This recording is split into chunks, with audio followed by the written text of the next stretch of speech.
ఆనందపురిలో అందమైన నా నివాసం,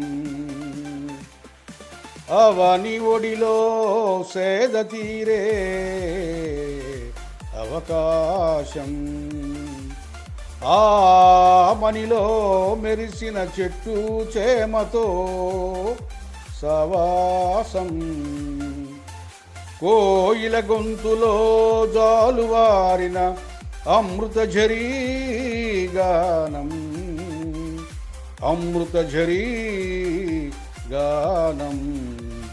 గీతం సంగీతం నా ఆరో ప్రాణమైన వేళ, సృష్టికర్తకు నీరాజనం, సృష్టికర్తకు నీరాజనం.